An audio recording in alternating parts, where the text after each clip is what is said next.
मित्रों, आज के इस भौतिकवादी युग में धन, सुख, समृद्धि, यश, प्रतिष्ठा, अच्छा परिवार और ओहदा होने के बावजूद भी न जाने क्यों अधिकांश लोगों के चेहरे प्रफुल्लित एवं प्रसन्न नहीं दिखाई देते। एक खिंचाव और तनाव सा बना रहता है। थोड़ी सी भी प्रतिकूलता असहनीय हो जाती है और मन अत्यधिक चिंतित और तन शिथिल होने लगता है। एक असमंजस के शिकार होते देर नहीं लगती। न जाने क्यों हम भूल जाते हैं कि मन के जीते जीत है और मन के हारे हार। दरअसल जीवन का हर क्षण एक दैवी आनंद, स्फूर्ति और प्रेरणा से भरपूर हुआ करता है। शायद हम उसे ही जीना चाहते हैं। सच मानिए, हम उस आनंदमय जीवन के ही अधिकारी हैं।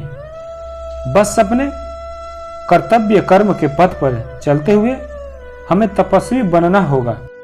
यही आदेश है उन करुणा सागर महान पथ प्रदर्शक एवं योगेश्वर भगवान श्री कृष्ण का, जिन्होंने मोहग्रस्त अर्जुन को कर्तव्याभिमुख करने के लिए श्रीमद् गीता का उपदेश देते हुए कहा था कि सफल और संतुष्ट जीवन जीने के लिए मानव को 3 तप करते रहना होगा। वे 3 तप हैं: शारीरिक, वाणी तथा मानसिक तप। वस्तुतः तपाचारणा का अर्थ मात्र शारीरिक उत्पीड़न नहीं होता, अपितु इसका प्रयोजन तो अपनी शक्तियों का संचय करके और फिर उन्हें रचनात्मक कार्यों में प्रयोग करके आत्मविश्वास एवं आत्म साक्षात्कार करना होता है। अपने नैतिक विकास के लिए हमारा यह कर्तव्य बनता है कि हम अपने आराध्य, आदर्श अथवा इष्ट या लक्ष्य के प्रति श्रद्धा, भक्ति, आदर एवं सम्मान का भाव रखें तथा जिन सत्पुरुषों ने इस आदर्श को प्रस्तुत किया है उन विद्वानों, आत्मानुभावियों, उपदेष्टा गुरुओं तथा इस आदर्श के अनुमोदक ज्ञानी जनों के प्रति भी सदैव हृदय से कृतज्ञ रहे।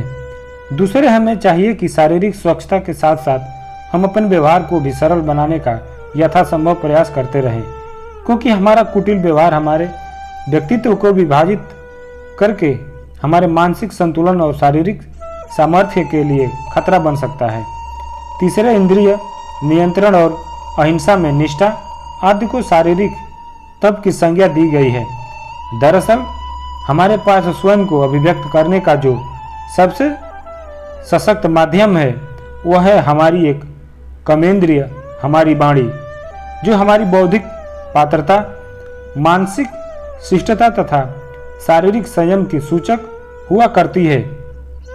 यही कारण है कि वाणी के सतत क्रियाशील रहने से हमारी शक्ति का सबसे अधिक अपव्यय होता है और इसके संयम से ही एक बड़ी मात्रा में अपनी शक्ति का संचय भी किया जा सकता है। लेकिन इसका अर्थ यह कदापि नहीं है कि हम मौन रहकर आत्मनाश या फिर पर उत्तेजन का कारण बनते रहें। वाक शक्ति के सदुपयोग द्वारा हम अपने व्यक्तित्व को सुगठित कर सकते हैं। इसलिए जरूरी है कि हम बोलते समय निर्भयता पूर्वक सावधान रहें ताकि हम जो बोलें वह सत्य, प्रिय और हितकारी हो सके। सत्यवाणी हमारी शक्ति को व्यर्थ नष्ट होने से बचाती है। शब्दों की कटुता का मोल हमें कई बार अपने जीवन में या तो असफलता अथवा अपने मित्र बंधुओं को खोकर चुकाना पड़ता है। निरर्थक भाषण से तो हमें केवल थकान ही हुआ करती है। इस तरह सत्य, प्रिय और हितकारी वाणी द्वारा सुरक्षित की गई अपनी शक्ति का सदुपयोग हम ज्ञानवर्धक साहित्य के अध्ययन करने में, उसके अर्थ को ग्रहण करने में और यथासंभव अपने जीवन को बेहतर बनाने में कर सकते हैं। यही होता है कि वाणी का तप, जिसके आधार पर एक साधक केवल और श्रेष्ठतर आनंद की प्राप्ति ही नहीं करता बल्कि अपने वचनों से किसी निराश अथवा जीवन से हार मान चुके हुए व्यक्ति को फिर से जीवन के प्रति सकारात्मक बनाकर सम्मान के साथ जीने की प्रेरणा देने जैसा पुण्य कर्म करने से कभी भी पीछे नहीं हटता। तीसरा और अंतिम तप है मानसिक तप। जिसके अंतर्गत आते हैं मनः शांति, सौम्यत्व, मौन, आत्मसंयम एवं अंतःकरण की पवित्रता। वस्तुतः मन की शांति से बढ़कर इस संसार में कुछ है ही नहीं। और जब इस दुनिया से हमारा संबंध स्नेह, प्रेम, समझ, ज्ञान, क्षमा और सहिष्णुता जैसे स्वस्थ मूल्यों पर आधारित होता है, तब हमारा मन सदैव एक दिव्य शांति का आभास किया करता है।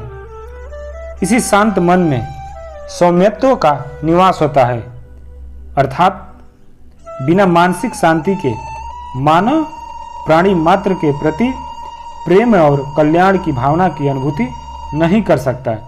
यह सौम्यत्व ही होता है कि जो मनुष्य को जीवन की बड़ी से बड़ी चुनौती को भी स्वीकारने की हिम्मत दिया करता है एवं इस भावना का शिकार बनने से भी यथासंभव रोका जा सकता है।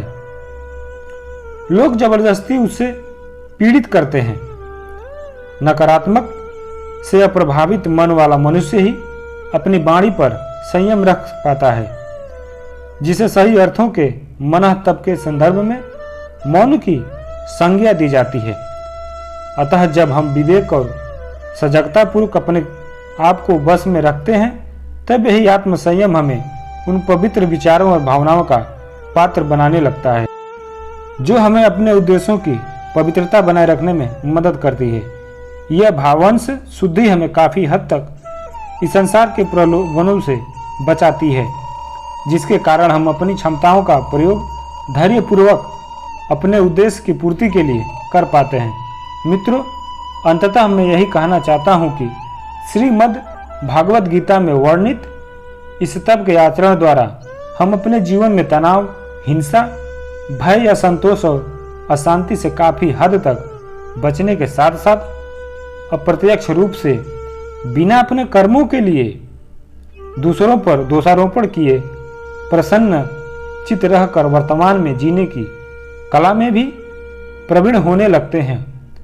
और इस तरह मनुष्य होने की तृप्ति का आभास ही हमारे चिंतन का केंद्र बन जाता है।